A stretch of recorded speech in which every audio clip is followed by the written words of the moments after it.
BJP ने जारी कर दी नामों की लिस्ट। नमस्कार, आप देख रहे हैं सिटी पोस्ट लाइव। मैं हूं सृष्टि राज। एनडीए में अभी चुनाव सीट शेयरिंग का फॉर्मूला अभी लगातार चल रहा है, चर्चाओं में चल रहा है। अभी उसकी घोषणा नहीं हुई है।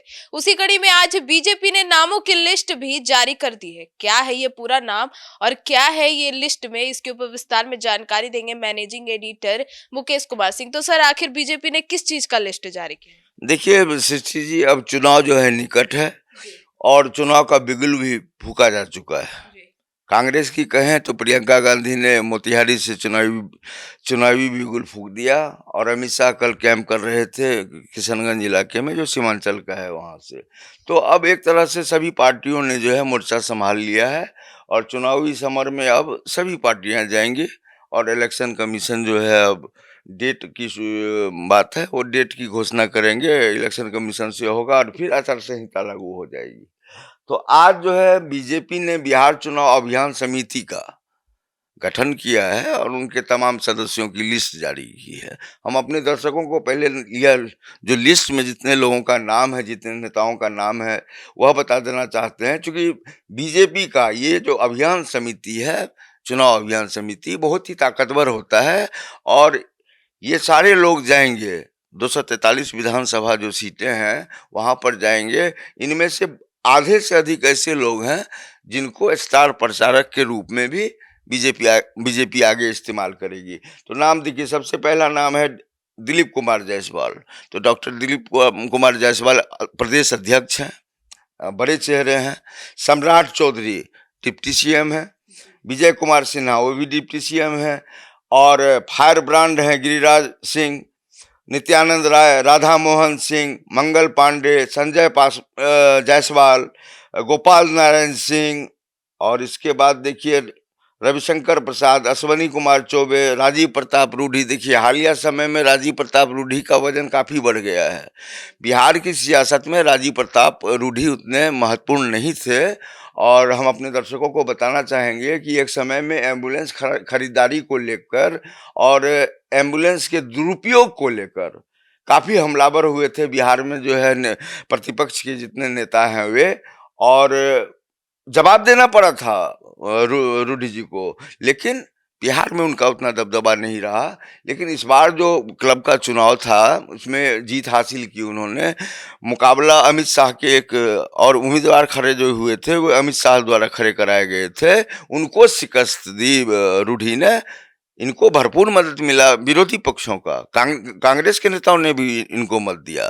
तो उस समय से इनका वजन काफ़ी पार्टी में बढ़ गया है। और देखिए सृष्टि जी, हम ये इस डिबेट के जरिए यह भी बताना चाहेंगे दर्शकों को, इसको भी समझिए कि कई मंत्रियों को कहा है बीजेपी के शीर्ष नेतृत्व के नेताओं ने, जो सांसद हैं, जो केंद्र में मंत्री हैं, उनको कहा है कि आप लोग तैयारी करिए, आपको विधानसभा का चुनाव लड़ना है।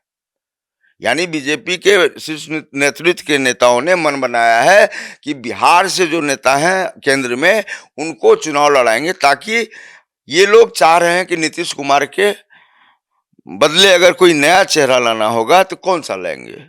तो कुछ चेहरों पर भरोसा जता रही है बीजेपी, उसमें से एक रूढ़ी जी भी है।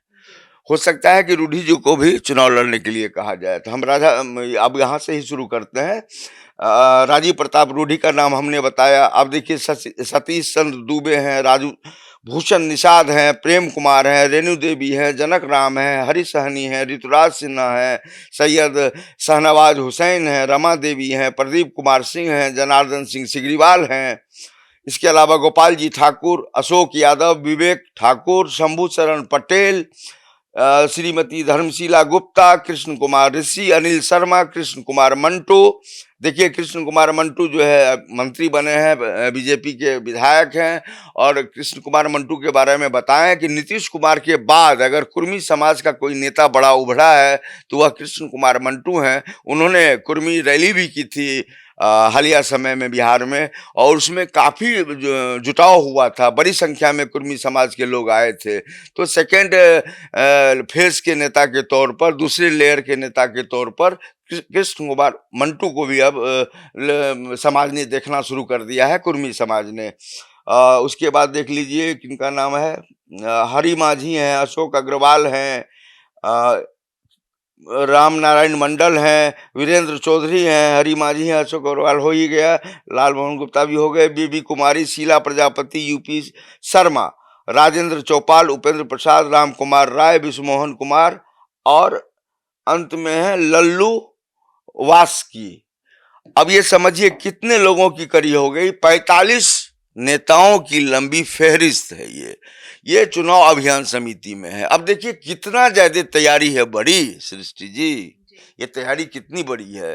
45 लोग तो हो गए अभियान समिति में, चुनाव अभियान समिति में, और देखिए उसके बाद प्रचार समिति में आएंगे ये लोग, मतलब बाहर के नेता भी आएंगे प्रचार में, लेकिन यहाँ भी स्टार प्रचारक बिहार के अलग से होंगे और केंद्रीय जो टीम आएगी जो दूसरे प्रदेश से आएंगे उनके लिए अलग उनको स्टार प्रचारक बनाया जाएगा। तो यानी जो जितनी भी मतलब कोशिशें होती है बीजेपी एनडीए में रह करके अग्रणी भूमिका निभाना चाहती है, यह इसी बात की तकसीद कर रहा है कि कोई कोर कसर चुनाव में नहीं हो। 243 की 43 सीटों पर बीजेपी की नजर है। वह चाहती है कि जितने भी उनके घटक दल हैं तमाम सीटें जो उनको दी जा रही हैं उस पर जीत हो, और जो पिछला ग्राफ रहा है जीत का उससे जीत का दायरा काफी आगे जाए। तो एडी चोटी एक किए हुए हैं एकदम।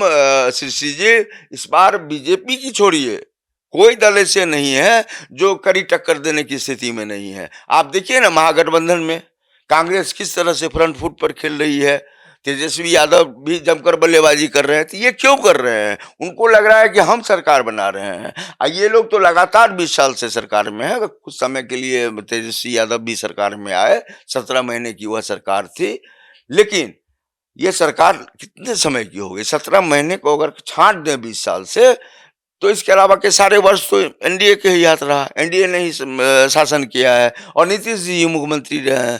थोड़े समय के लिए जो है जीतन राम मांझी भी बने थे सीएम। सौभाग्य था कि जीतन राम मांझी का नाम तो कम से कम मुख्यमंत्री के रूप में दर्ज हो गया।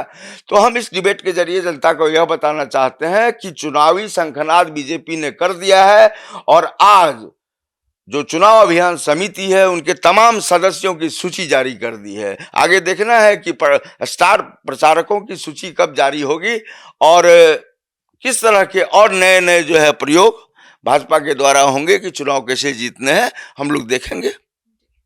तो सुना आपने हमारे इस डिबेट को। तो अब आपको क्या लगता है बिहार विधानसभा चुनाव में आखिर किसकी सरकार फिर से सत्ता में आएगी? कौन सा गठबंधन फिर से अपनी पकड़ जनता के बीच बना पाएगी? अपनी राय कमेंट सेक्शन में जरूर बताइएगा। तो फिलहाल इस खबर में इतना ही। आगे की खबरों के लिए जुड़े रहिए हमारे साथ और देखते रहिए सिटी पोस्ट लाइव। धन्यवाद।